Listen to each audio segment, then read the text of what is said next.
ఎడతారు కానీ అందరూ మహానుభావులు కాలేరు.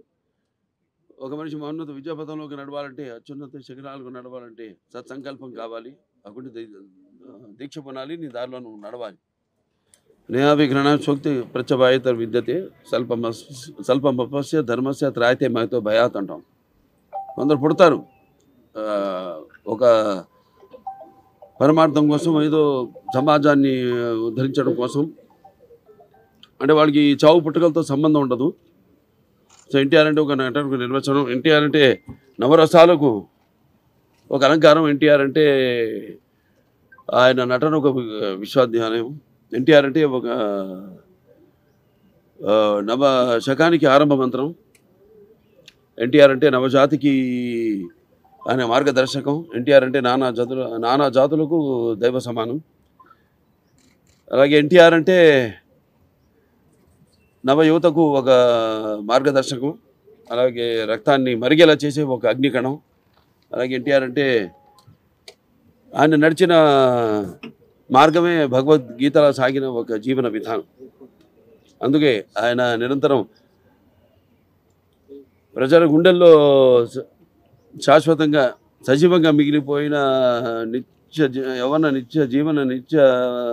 నిత్యాభిమాన భూషణుడయ్యాడు. అలాగే నిండు గుండెల్లో చిరస్థాయిగా నిలిచిపోయే నిత్యామృతాన్ని తాగిన ఒక దేవుడిలా మారాడు. మరణమే లేని చిరస్మరణీయ మహనీయుడు అనిపించుకున్నాడు ఆయన. అలాగే ఎవరు అంత ఘనంగా జీవించలేని ఒక మహనీయమైన జన్మను పొందాడు ఆయన. ఆయనకి చావు ఎక్కడ. అందుకే ఆయన నిరంతరం వెలిగే ఒక మహనీయ మహత్తమ జీవన విధానం. మరి నటుడిగా అనితర సాధ్యమైన పాత్రలు ఎన్నో పోషించారు ఆయన. అదే ఆయన పౌరాణికాలు చేస్తే పౌరాణికాలు పాత్రలు ప్రాణం పోసుకున్నాయి. అలాగే జానపదాల జావలీలు అయ్యాయి. అలాగే సాంఘికాలు సామాజిక గమనాలు అయ్యాయి.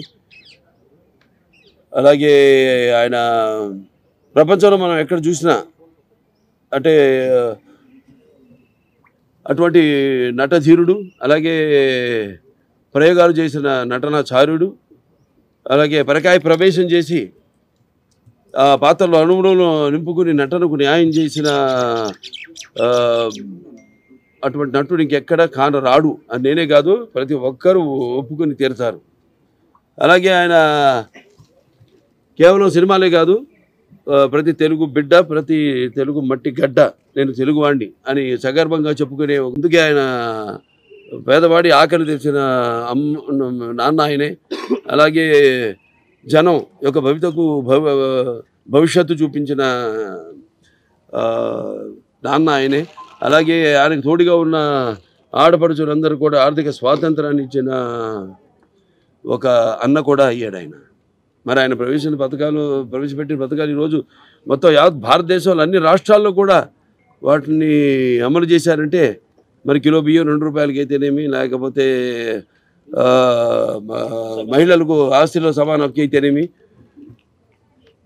అలాగే రైతులకు 50 రూపాయలకి హార్స్ పవర్ యూనిట్ పవర్ ఇవ్వటం అయితేనేమి, భూమి శిస్తు రద్దు చేయడం అయితేనేమి, అలాగే ఈ యొక్క చేనేత కార్మికులు ఈ యొక్క చేయూతనడం ఏంటి, చేనేత వస్త్రాలు వాటి ద్వారా, అలాగే పక్కా ఇళ్ళ నిర్మాణం అయితేనేమి, కాంక్రీట్ స్లాబులతో ఇళ్ళ నిర్మాణం అయితేనేమి,